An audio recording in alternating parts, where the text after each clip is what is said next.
Hey everybody, this is Nem, and this is everything you need to know about playing a classic Diablo 2 Necromancer instead of an expansion one, because there's really not a lot of resources.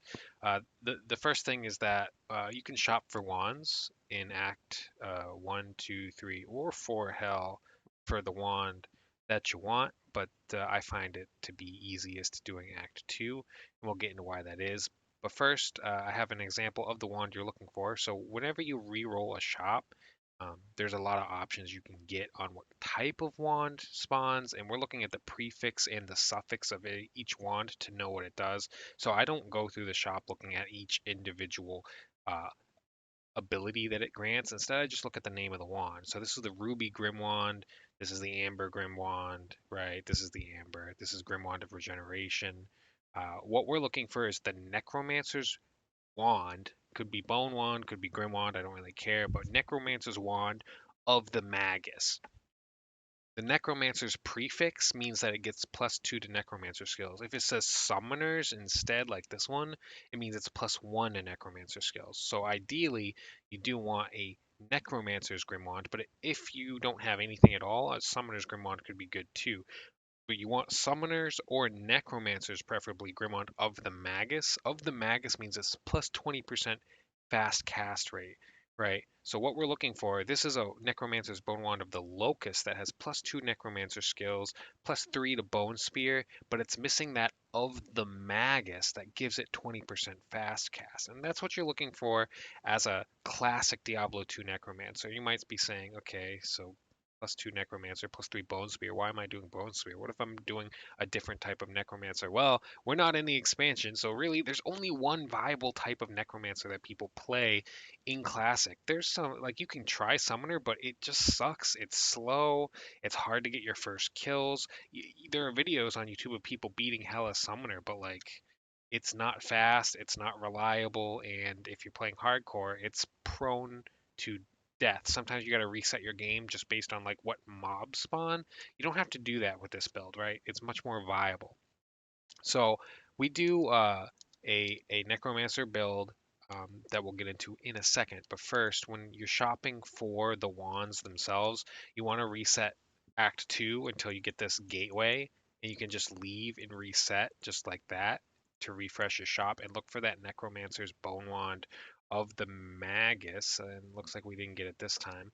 You can also do Act 1 using the cow portal, but I find Act 1 to have more lower quality wands, lower levels. So, in my experience, which is limited, I don't find it to be as good as Act 2. Act 4 and Act 3 take too much running around.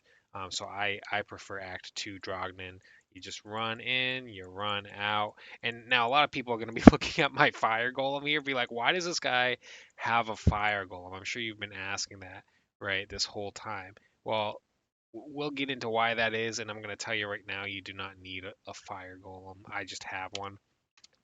What I did to learn how to build Necromancer was to go kind of crazy with the Necromancer builds and try a lot of different things. Right now I have like maxed Amplify and nothing else. I have one rank in all seven or sorry, six of these golem skills, and I have maxed corpse explosion with like one rank in these, and then just bone spells. I've tried a bunch of different builds, and this is what I recommend. When you're leveling, corpse explosion isn't really an option.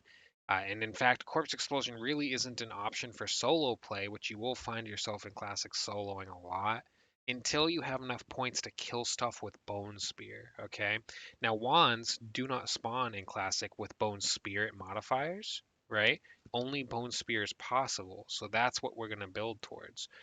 For golems, they're pretty useless in Classic as well if you're soloing because they don't have enough health unless you invest a lot of points into Golem Mastery and like 3 points in Summon Resist, 2 points in whatever Golem you want. Fire Golem is the best because it has the most life out of the Golems, but it takes a lot of skill points to get there, right? So Necromancer is extremely tied up for his skill points. So you got to be a little bit careful. So what most people do is they put like 1 point into Clay Golem, 1 point into Golem Mastery, 1 point into Summon Resist, and then they let their items buff those. And When you're in a multiplayer game, if there's a barbarian, they'll buff your clay golem so that it's actually useful. But if there's no barbarian, he just dies immediately. So it really doesn't matter too much on these skill points. One is enough for these three. If you really want to be like a soloer with a golem, you can do 3 points in fire, or sorry, 2 points in fire golem for the absorb fire chance, 3 points in summer resist, and then like golem mastery buffs the life. But that build isn't going to be as good as what we're looking at today, which is 1 1 1. You can ignore these three. I just have them. And that's only to help out in multiplayer games by having a tanking golem, which requires the golem's life to be buffed by a barbarian, which there are many people running botted barbarians or multi-boxing barbarians for that, so it's pretty common, but not all the time. Poison and bone.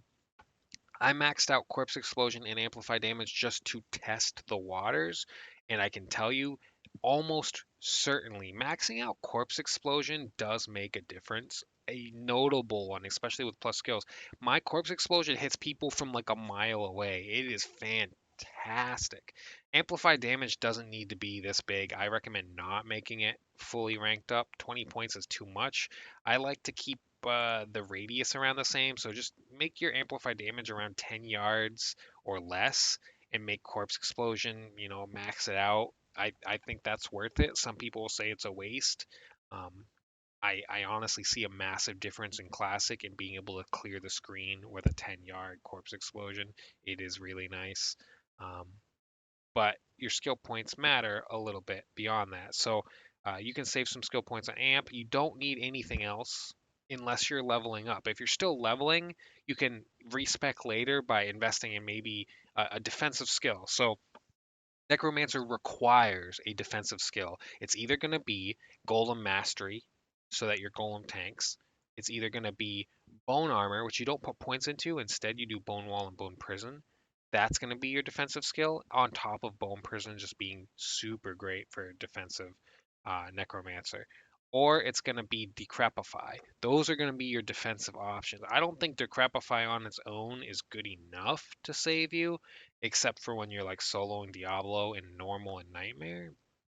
But it is an option. What I did is I went like Golem Mastery, Fire Golem, and then Bone Spear pretty much while leveling up, and that was it. And I got Decrepify at some point, and then I respect. I did Pure Bone, where you just do like Teeth, Bone Wall, Bone Spear, Bone Prison, Bone Spirit to get as much damage as possible. It's still slow though. It's reliable. It's safe. You will live. You just pop Bone Armor and use Bone Prison, and you can do anything in the game without any risk of death. But it is slow because the bone damage isn't that high. You can get up to like 2,500, 3,000 bone spirit damage in classic, but only if you're like totally decked out, which isn't going to happen, right? So what we do for maximum speed is the corpse explosion, the amplify damage, which you can only really pull off if you have 60 skill points or more, right? So that means one rank in all of these skills, one rank, bunch, like most of your ranks in here, probably. I think it's like 12 to 16. I don't know exactly. Just around 10 yards for the radius will be good enough. And then corpse explosion, 20 points.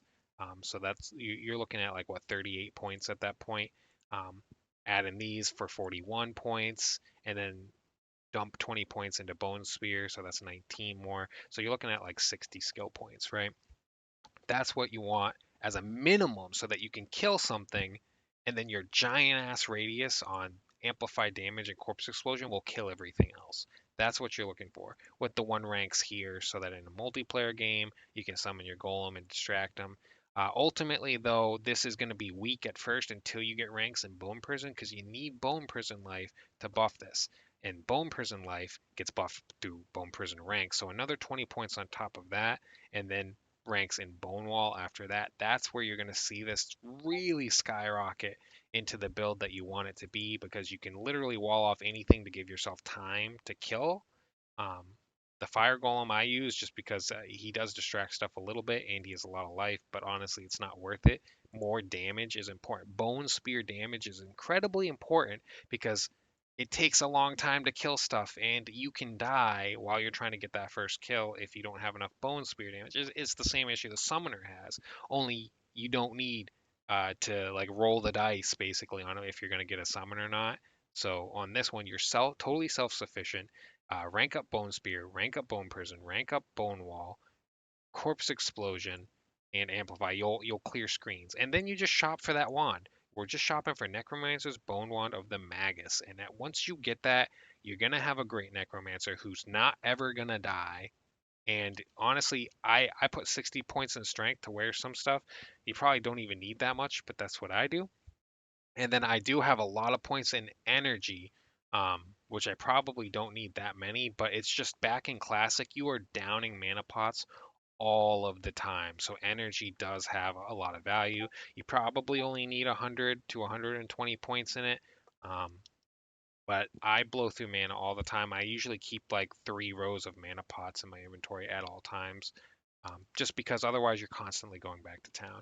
So that can change once you get certain gear. So you save a respec for when you're geared out if you want. But honestly, that's all you need to know to play Necromancer and not die and in Classic D2 pre-expansion and have a good time. So hopefully that helps. I'm telling you, you can solo cows all the way up to 99.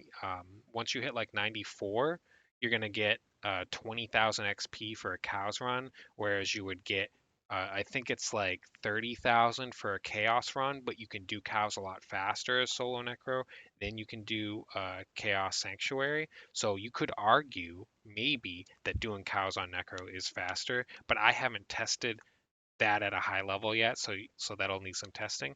But for the most part, yeah, you can solo to 99 on Necro with this build because all it relies on is getting the first kill with Bone Spear, sometimes some other kills down the road as you move away from your last corpses, and then just blowing everything up. It's super easy, but for some reason there's just a lack of information around classic Necro. This build works in a group. This build works on your own, and I can tell you, people do not expect you to get lower resist. Some stubborn sorceresses may yell at you for not having this, but it's just too many skill points. No one wants to spend 7 skill points for this, right? Just do the amplify damage. And the cool thing about this is if you get a Necromancer's Bone Wand of the Magus, it can roll with +3 to Bone Spear, +2 to Necromancer skills, 20% fast cast rate, and if you're really lucky, Decrepify. So that would be the ideal wand. You do not need resistances on your wand later on, but maybe early you would like them. I have some low poison and lightning right now because I'm using some lower resist gear on purpose because of some other stuff that it has. But you can cap your resistances easily with no resist on your wand. Obviously, resist on your wand is fantastic because then you can wear more magic find gear. But that's something you would use for like a Charcy enchanted wand where you got really lucky, or you just find a rare wand. So that's everything Necromancer Classic Diablo 2. Super easy. Hope that helps. I'll see you next time.